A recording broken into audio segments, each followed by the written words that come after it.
Again from composition, staging, and design. Well, our transformation of our Brea condo is complete. Come on in. Won't Catherine be surprised when she sees this reveal? We took some really bold colors because it's a very dark facing unit, and to bring in as much light as we possibly could. So with our bold color palette, at first it was a little shocking to our homeowner because we really reinvigorated the space.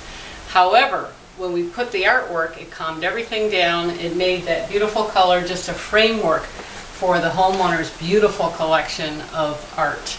And art has a lot of history for her, so it's going to really evoke a mood and a lot of emotion when she recalls all the fun she had collecting the art and the memories associated with it. We've reinvigorated the space. We've given her a beautiful visual composition, calmed everything down, taken out some of the clutter, and we've really evoked that mood, that serene, warm mood that's so indicative of Catherine's wonderful personality. So come on in. As you can see, we gave her some rockin' style in the process. So we reinvigorated. We formed a beautiful composition. We've evoked a wonderful, calming, and warm, homey mood. And at the same time, we've really given her some fresh style by deleting a lot of items, curating and editing. It's fresh, it's styling. Here's something really unusual. We had her mother's break front, which is really can look very dated in this nowadays because it's such a big, massive piece and people aren't really using them. But we juxtaposed it. We took out all the crystal. She had a fabulous collection of pottery. We just used it to showcase the pottery. Less is more. And then we juxtaposed a really cool mid-century modern chair that was a collector's item that Catherine had in her office. See how that juxtaposition, that pop of color with this big heavy break front, it just really freshens it, gives it some really rockin' style. With this old-fashioned light fixture, we had to do something. It was just not functioning, not flowing, not harmonious. It wasn't part of a smooth visual composition with that white ceiling.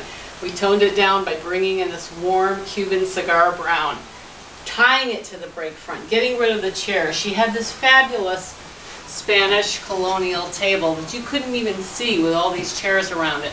Since she lives here, she's single, she doesn't need to bring in those chairs that can easily be stored in the garage till she's ready to entertain. We added a pop of raspberry, which was part of our original color palette. We brought that into the kitchen, decluttered the red and the raspberry. Don't be afraid to put these colors, complementary colors, together. They look fresh and fabulous and stylish, reinvigorated. We even added a little touch of whimsy. We have a little fabric apron that we brought into our napkins here. Come on over here. We took this beautiful, again, a Spanish colonial piece that was kind of blocked in the doorway. We opened it up, brought it here. So now when you walk in, she comes in through the garage. It's more practical. She can actually function better. She can place her keys and her things from work right here on the dresser, and it looks marvelous. And when you walk in, again, the composition, you really see the beautiful style of this. With her Milford Zorns, this is a very famous artist. Again, she's collected a lot of fabulous art. Look how that pops against the screen wall. She was afraid it was going to be too much, but now again, with the artwork, it makes all the difference. Look at the collage we formed. We took her artwork and made it like an art gallery right here. And it's just by juxtaposing, mixing that beautiful, again, visual composition, evoking a mood. Come on in. We even did the little bathroom, a little guest bath. She had these fabulous black and white photographs. Look how that pops against that chartreuse. Again, black and white tones it down, gives it a real sophisticated style. And that's what we're trying to achieve. Come on up here. Talk about reinvigorated. Look at this hallway. Wow. Again, it was so very dark in here, not a lot of natural lighting. So we used that wonderful color, those bright, bright greens, to bring in and again evoke that mood of the artist in the original artwork here. Come on up. Look at this. This is a crazy piece that she collected from somewhere, a folk art. paper mache. It was too crowded down below. It was fighting for space.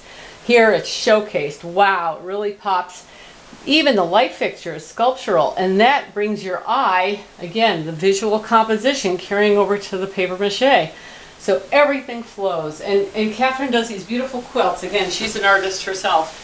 And she makes these beautiful quilts, and we've showcased these. And she can change out the art right here. This is movable art. As when she finishes a new quilt, she can just keep curating, keep editing, keep spring, summer, change with the seasons, or whenever she feels like a refreshment, bring out another quilt, put that one away. But you can't showcase everything all at once. That's the key. Edit, edit, edit. Come on in. This room, too, was her master. We've changed around the furniture. She had these really big, heavy pieces, so we kind of brought them down just by changing the composition of the room, the space, moved some things around, repurposed a mirror that she had over here. Again, we wanted to showcase her as an artist in residence. Look, she's working on her quilts right here. Why not showcase it in the master to remind her of her passion for her quilting? Here too, we just took this chair, repositioned it here, added a pop of color. And look at, we brought our mossy green, we got that cubit brown cigar ceiling again, reinvigorating the space, bringing it in with the Tiffany lamp. So the lamp really flows instead of, you know, being so startling with that white ceiling. Look at this. We took out that crazy pony wall that was big in the 80s. It just increased her space by like double. She just doubled the size of her bathroom. Look how much larger it looks. We gave her that pop of raspberry with the red, just like in the kitchen. See how the complementary colors just work so well together. They're happy. And for a woman, a single woman, this is her little place where she puts her lipstick on. It evokes that mood of primping, getting ready to go out on a night on the town. Come on over. And these mossy colors also make it a serene oasis when she's ready to go to sleep. You don't want too of a bright color when you're going to be sleeping. So the bed is nice and soft and warm, yet the pop of color when you hit the bathroom. And that brings in the same colors we use downstairs. Again, evoking that feeling. And then we just did a little refresh in some of the rooms she had back here. We actually added a wall color. Again, a pop of our original color palette, just so the eye sees that composition when you walk through the house. So it actually blends the old part of the house with the new refresh. Look at that. Look at that art gallery. Is that fabulous? You couldn't even see her art before because she had too much going on. So we've reinvigorated this space completely. We've used her artwork. We've created and evoked a warm, wonderful oasis for her when she comes home from work, for the weekends when she can do her quilting. And we've really created some rockin' style. And that's what composition does. Another fabulous 2-day miracle makeover. 2 days, 2 colors, 2 rooms, 2 fabulous. Thanks for joining us.